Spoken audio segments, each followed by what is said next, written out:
Welcome to episode 6 of the Path to Mindset Mastery. I'm your host, Brad Bizjack. I'm a mindset coach, inspirational speaker, and creator of the online course Appreciation Academy. And today, I'm going to help you out with seeking validation because Lord knows I did it for years and still sometimes do it. So where does validation start? Like that craving for validation, where does it start? For me, it started in my childhood. Without going into too much detail, I grew up craving love and never really feeling like I was enough for someone in my life. I felt like everything I did was enough. I felt like everything I did was judged. And it felt there was no consistency in me feeling like I was enough for that person. And ever since then, it changed the way that I did everything. It changed how I lived my life. It changed the way that I interacted with people. It changed the way that I went about my romantic relationships. Craving love in my past led to how I felt in my future. There's a quote that I love, and it's love over time equals worth. That one might be one to write down. Love over time equals worth. So as a kid, if you don't feel love over a long period of time, you don't feel like you have much self-worth, right? I felt like I didn't. I felt like I didn't really matter, and I needed validation and acceptance in order to feel like I was enough. I didn't want to feel criticism from anyone. I felt like if I could just chameleon my way around and make sure that people loved me, just it didn't matter how, then I was enough. And I would change everything, right? It led me to be extremely outgoing, like that annoying kid. Not like authentically outgoing, but extremely outgoing. And I started basing my worth on social interaction and based on people who knew me. I thought that if I became friends with successful people, I finally mattered. Or I thought that if I had 5,000 Facebook friends, I finally mattered. Right? So this outgoing personality led me to being extremely loud, and that person that would always be way above, over the top animated. And part of that is my authentic personality, right? Which I love. But part of it was fake. Part of it was me craving validation. And you might have a totally different story, right? You might have a different way of craving validation. All I'm saying is that that's how mine started. I thought that if I found a way to get noticed, I finally mattered. And like I said, I'd be a social chameleon and change who I was depending on the peer group that I was in. I never was unapologetically myself, right? If I was around successful people, I pretended I had success. If I was around people that hated their life, I would talk down about my life just so they would love me. And this fear of loss came into my relationship, right? When Janice and I would go out to the bars in college, I remember getting jealous and I'd be so worried and I'd consistently need reassurance, right? I'd be like, you have to text me when you get home. Are you going to dance with other guys? All these stupid things, right? And that's a whole other topic that I could do an entire video on. But if you ever feel that constant need of reassurance in your relationship, chances are that it has to do with how much you believe you're worth. For me, I didn't believe that I was worth very much, and I feared criticism. I was afraid that if someone didn't like me for me, then the world was coming to an end. And now I love the quote from Aristotle, and tell me if you guys know this quote. This quote from Aristotle that says, criticism is something you can easily avoid by saying nothing, doing nothing, and being nothing. I didn't know that quote back then, but now I do, and I love it because in life, if you are going for something big, if you want to change your future in some way, if you want to build a business, establish a great career, whatever it is, you will be criticized. There is a 100% chance that not 100% of people are going to like you, right? And that's just the truth. I didn't realize it at the time, but that craving for acceptance caused me to be nothing, right? I didn't share my authentic truth. I didn't act in a way that was totally me, and I didn't become anything. I didn't amount to much when I went through that. But I was becoming nothing because I was always focused on what other people wanted out of me, not who I truly was. So where can you relate to that? Where can you relate to not being who you really are just to be accepted by someone else and craving that validation? Almost like you need permission. Or have you ever been like even something as simple as like going out to eat at a restaurant? Like saying, well, what do you guys think, right? You just want to please everyone. It led me to being a huge people pleaser. And my friend Christina, who I love so much because she made a huge impact in my life. I remember one day, I was in this period of time where I would value myself and feel that I was worth more based on the number of successful people that I knew. And she is incredibly successful. I'm talking multi-millionaire, super successful person, one of the most kind, loving people, built a business, left her law firm to build that business, and she was a partner in a law firm, all these incredible things. And this is a successful person saying to a unsuccessful person, right? And I was in that phase when I was trying to be successful and act like a chameleon around successful people. She goes, Brad, why are you too cool for us? And that just hit me like a ton of bricks, right? I remember thinking, wait, this is a successful person noticing my bullshit, noticing that I was trying to be someone that I wasn't, right? Like, think about that. The person that I wanted to accept me called me out for trying to be accepted. And I felt like I let her down. I felt like I wasn't being totally truthful. And that was the moment that turned everything around for me. And I started to realize that being socially accepted was no longer my goal, right? And this can apply to business. This can apply to your career, everything, right? It doesn't necessarily have to be social acceptance, but you can tie this to fear of rejection. You can tie this to fear of judgment.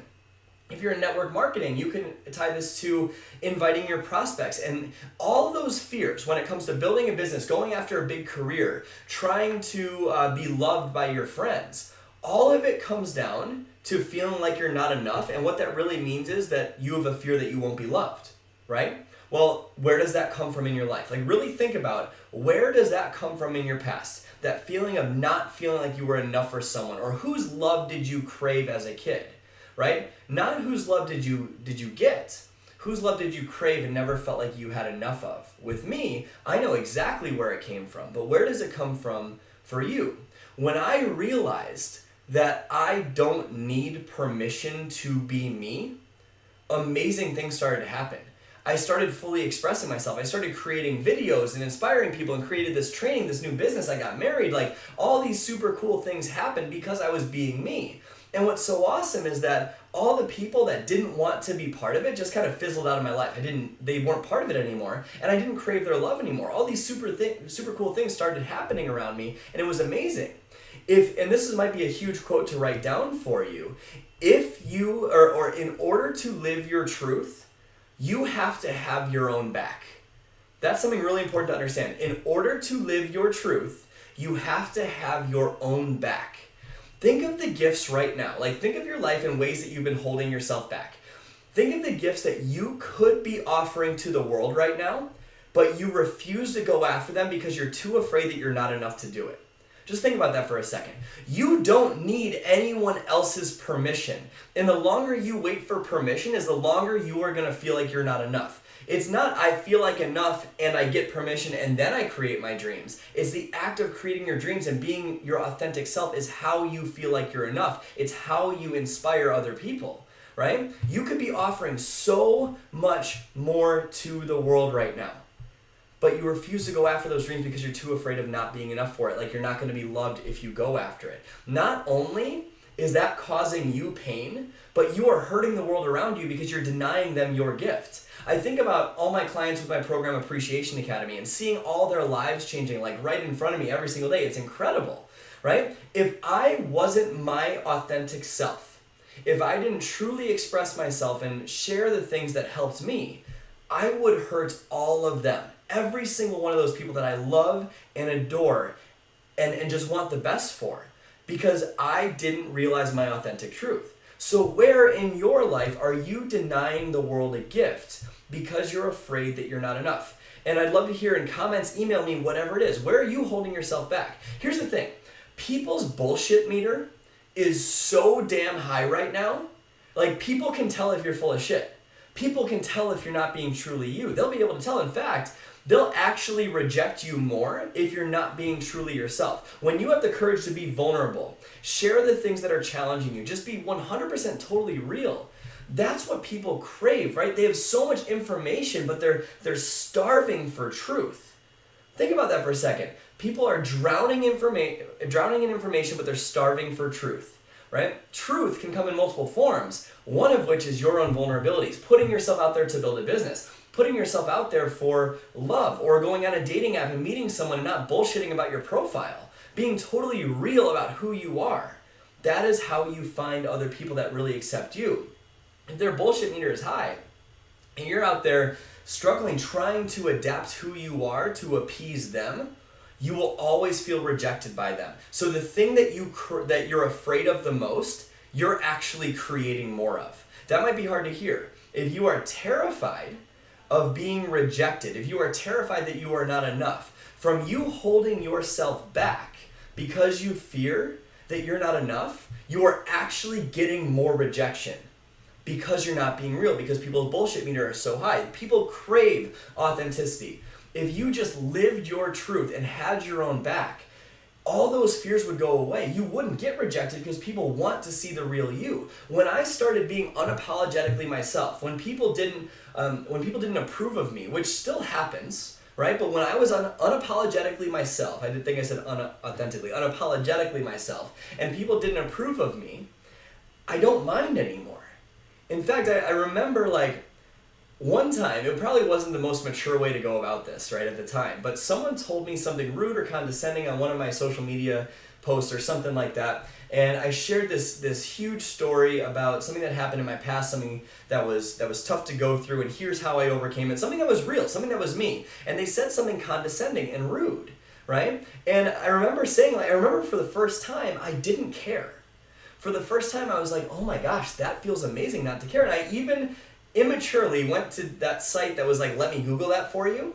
And I typed in how to unfriend someone on Facebook. And I just commented with that. Like, and that's how I did it, right? But I mean, obviously that's not a mature way to go about it. I don't recommend that you did that. But that was a sign that like, wow, I don't need validation from everyone. I just need to live my authentic truth and be vulnerable, be totally me.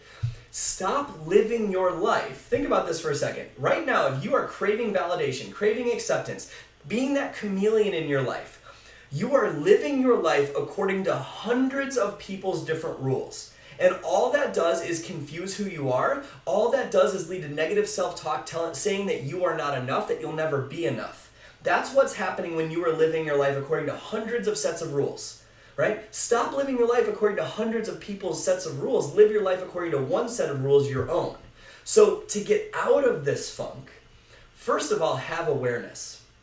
It's so important that you have awareness. Realize that you're doing it. Realize that you're craving validation. Realize that you're going after acceptance, not authenticity. Self-awareness is huge. And if you are authentic, like we talked about, so many amazing things come into your life. Number two, after you have awareness, forgive yourself. Because you're going to look back and be like, holy shit, did I really spend that much time craving other people's approval? Right? And when you forgive yourself for that, if you're feeling bad about it or pissed about it that you wasted so much time, there is some good that came from it, right? Count all the beautiful things that it led to. Example, right? You're probably a very giving and loving person. You're probably outgoing. Or maybe not outgoing. You're probably someone that just is a people pleaser.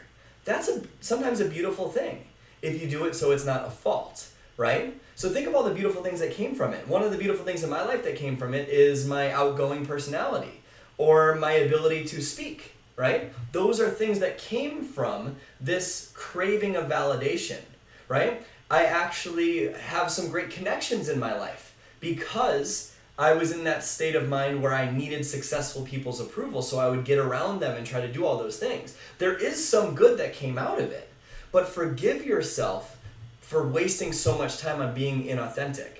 In my personal life, one beautiful thing that came out of it was I do these grand gestures for Janice. Like when we got engaged, I did this huge grand gesture of like a bunch of different memories and candles and all these things, and it made her feel so much love. And that was authentically me trying to give her love. But I don't think that is something I would have done if I didn't crave love so much as a child, if I didn't go through this phase of seeking validation and permission. You don't need other people's permission. If you want a magic wand for permission, poof, there you go. You have my permission to go out there and be authentically yourself, right? And number three, after you forgive yourself, learn how to break the limiting beliefs holding you back. That is huge. It all comes down to limiting beliefs, believing you're not enough, right? There is internal conflict. Find a course, some form of study to do it. You can do it through my online academy, Appreciation Academy, or you can do it through someone else. But you have to find a way to break through those beliefs, because until those beliefs are rewired and that negative self-talk is rewired into something empowering, you could be at A and want B, but you will never get there because you're always looking for the things that are wrong. You're always looking for why you're not enough. You're always looking for why you're going to be stuck. And until your thoughts are consistently empowering every single day, you will never get to that goal. You're always going to feel like you're spinning your wheels and stuck in one spot. So if you found today helpful, if you found this episode helpful, I highly, highly, highly encourage you to join my program, Appreciation Academy. If you find your coaching through someone else, that's great. I'm just going to tell you about what this can do for you. If you have been pushing so hard for a goal, and it feels like it's getting further and further and further away, or it just seems so much easier for other people, or you can't even get yourself to start, or if you notice that even when you do achieve goals or earn a certain amount of money, you still aren't happy and fulfilled, or you just feel so stuck in life and you go down these negative spirals of sitting on the couch wanting your life to change so bad but not knowing what's stopping you and then getting mad at yourself for not doing anything, but you can't get yourself to do anything, you know what I'm talking about? My program teaches you how to break through that. I can help. It's called Appreciation Academy. If you ever heard the cliche, change your thinking, change your life, you've probably never been taught how to do that, right? You've never been taught how to change your thinking. My course will actually teach you how. Literally, the very first line on the sales page of the course is, do you secretly fear that you're not enough to create your dreams? And if you struggle with that need for validation, chances are that's true. And it comes from a limiting belief, that self-deprecating talk, right? All those things. Today, in this video, in this training, you started the process of breaking through that. Appreciation Academy is going to give you that breakthrough that you've been looking for and so much more. So if you head to appreciationacademy.com, www.appreciationacademy.com to get started, you will notice those beliefs changing so much faster. You're going to have so much awareness about where they come from. And when you have awareness, you can finally beat them. So we'll see you in the next episode. Thank you so much for tuning in. If you have that hard time getting over that craving for validation, I hope that you found this valuable today. Have an amazing rest of your day, and I will talk to you soon.